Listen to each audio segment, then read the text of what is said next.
Shoot that horse. It's the third one they've sent today. No, comrade, it's been the same horse. That's Reckless the Mare. Chinese forces seemed on the verge of victory at Outpost Vegas. All the Marines were oofed or captured. On each trip, Reckless delivered 4 to 8 rounds of ammunition. The Mare would also haul the injured to the rear, and she was also wounded twice during battle. Reckless sustained those wounds the same day she delivered 386 rounds of ammunition. The 1st Marine Division lost, recaptured, and successfully defended Outpost Vegas all within 5 days. 1,000 casualties versus 2,000 taken by the Chinese. This is obviously during the Korean War. We're talking Sergeant Reckless, who was gifted 2 Purple Hearts and actually a whole bunch of other awards. She was technically a Mongolian horse, so no wonder she was doing so well against the Chinese. 1 out of 200 people in Asia when I go back in time and introduce a femboy to Genghis Khan. Yeah, there's gonna be a lot of people just bursting away to ash. This is because 1 out of 200 people in Asia are apparently related to Genghis. So who knows what one of these could have done? No German saying, the Jews control everything, versus Imperial Japan saying, the Jews control everything? He's gonna say something along the lines of, well, we better not make them mad then, because that's what the Japanese thought at this time. Not only that, but they also went on to help save many. They gave many Jewish families asylum to get out of Germany. Oppenheimer, when he went into Truman's office, said, I have blood on my hands. Truman later said, never bring that freaking cretin in here again. He didn't drop the bomb. I did. That kind of weepiness makes me sick. Yeah, when are we gonna get the Truman film? That one might be even better. The film Oppenheimer ignites controversy in Japan. Oppenheimer has generated backlash in Japan for what critics argue is its failure to fully grapple with the destructive reality of the attacks. Beat Japan in WW2, declare on America, and align with No Germany. Boom, Pearl Harbor, completely unprovoked. Well, completely unprovoked, I don't know about that. We did cut off their oil. Commit heinous war crime in Asia. America finally has enough and offers terms to surrender. Reject them, get nuked, surrender. Deny any wrongdoing and never officially apologize for your crimes. I was literally just talking about this earlier this week. Emperor gets away with it and escapes Nuremberg. America has the grace to invest in your country. Japan filmmakers spend the rest of their lives getting mad about how evil America is. I think they're referencing Godzilla. Godzilla is supposed to be a metaphor for nukes. This is despite the fact that Japan is rarely criticized or even portrayed as the bad guys in mass media, unlike the countless movies and video games would you have to oof Germans. I literally summarized all of this in a video earlier this week. It is, it's something. And there's still so much I didn't even get into. Like Japan's plan to bring back the bubonic plague back in WW2. Y'all be despising the French all you want, but none of you will ever come close to despise them as much as this guy. I mean, he literally just saw nothing but red when thinking of this country next to him for like a full 3 decades. Yeah, Otto von Bismarck was not much of a fan, you could say. I made this, says France with the Suez Canal. You made this, responds Britain.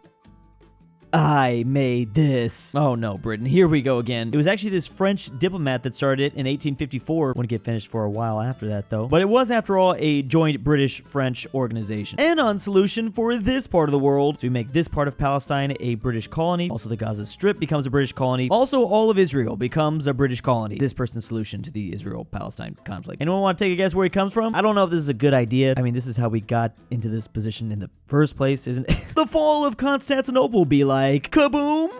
Yes, Rico, kaboom. Good thing the Ottomans had access to the penguins of Madagascar. They're, of course, the only ones powerful enough to bring down the final Romans. Our flag symbolizes our faith and authority over the Holy Land. It has a deep meaning for us. Meanwhile, square. I mean, who's to say this also doesn't have a deep meaning? I have a lot of strong feelings when I think of square. It all just relates back to the Mongolian Empire, doesn't it? European missionaries in the Age of Discovery, we've made it to sub-Saharan Africa to spread the word of God. Meanwhile, this Ethiopian Orthodox Church took you long enough. I always bring this up every month. I love this fact. The kingdom of Aksum in present-day Ethiopia and Eritrea was one of the first Christian nations in the world, adopting it all the way back in the 4th century, and to this day, this region still has a lot of Christians, between 36 million and 50 million to be exact. You can say the Europeans arrived way too late. This cat, found in Egypt, is likely the oldest breed in the world. In fact, the breed is so ancient that the name is the Egyptian word for cat, the Egyptian meow. Did they name it meow because that's the sound cats make? Now I'm just imagining a very early Egyptian encountering a wild cat for the first time. Human, what the freak are you? Cat, meow. Oh, okay then. It's like a Pokemon. Glad cats kept it simple for the Egyptians. I mean, we call one member of a pack of wolves wolf. Humans have always been the same. Bringing Romans forward in time. Oh my Jupiter, they respond as I show them an attack helicopter. In reality, them speaking Latin, you have 30 seconds to explain why you're wearing pants. But yeah, I guess I should have dressed more appropriately for this occasion. In fact, in ancient Greece, trousers had been long associated with with foreign enemies such as Persians. They pretty much thought only barbarians wore these. I'll be honest, when I'm wearing pants, it's a fancy day for me. I need to buy more Roman skirts to wear. Quite possibly the most insane life from world history. In 1989, this man was an Orthodox Jew, then eventually becoming a petty criminal, then eventually a Christian priest, then eventually a British member of parliament, a fraudulent businessman in 1910, a German double agent, then a Kaiser restorationalist. This is after Germany lost World War I. Then in the German Ministry of Propaganda, then a fascist terror, deputy Chinese warlord. How did he get to that? Is that him back there? A Buddhist monk in 1930, then a cult leader one single year later, then a no-no German in 1941, Japanese propagandist, the Dalai Lama, and then a lone Jew against the bad things that were happening in 1943. Was this man waking up in the mornings just deciding to completely turn his life upside down? Like every morning? Was that what's going on? There's actually a good video about this. I would definitely recommend checking that out. I'll be watching this probably around 3 a.m. tonight. Someone should make a movie about this guy that would be allowed to be released to the public. The Thanksgiving scene is color-coded. During the Thanksgiving dinner scene, both Peter Parker and Norman Osborn wore their enemies' costume colors. Oh yeah, that is the exact red that Spider-Man wore in the first movie. Meanwhile, Harry, who was neutral at that point, wore both sets of color, both green and red. Can't really tell, but it's green shirt. Those costume designers be doing their job. The USA's space program, China's space program, India's space program, and finally Spain's space program. One is obviously not like the other, but I like that Spain tried to send a car into outer space. How did this photographer time this perfectly? They know it was gonna happen. Brazilians checking their bank accounts in March 1990.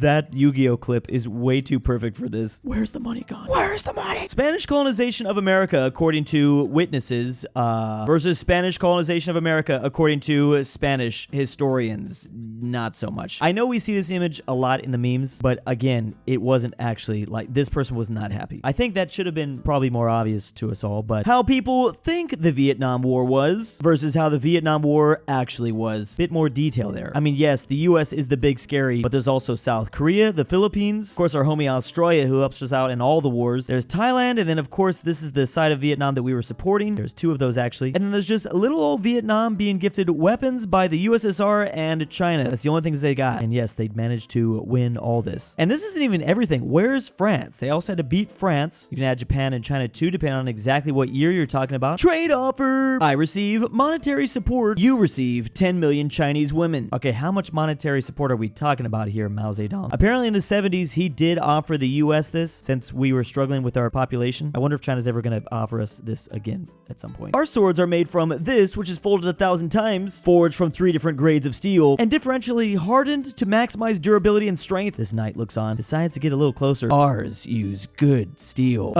Steel? What's that? Guess you don't really have to fold Toledo steel 1,000 times since it's already pretty good.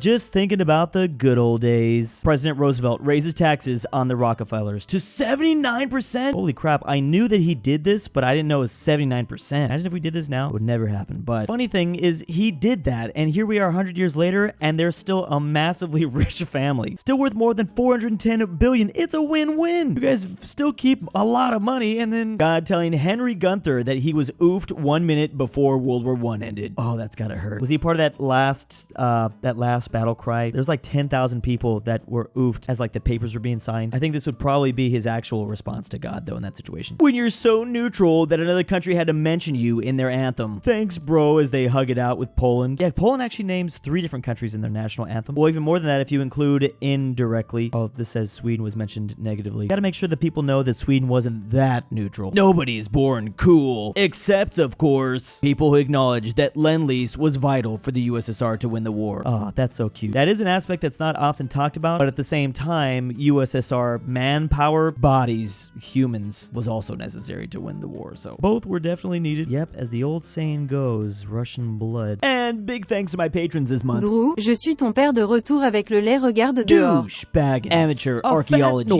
Carmel Saida, Ich kann ohne Drecksstimme nicht schlafen. Fredrik Tibblin, Henrik Hedlund, DaBeautiful-MEGAN-Underwood, JohnDenver, KirinoIsBestGirl, The Mexicans, 760.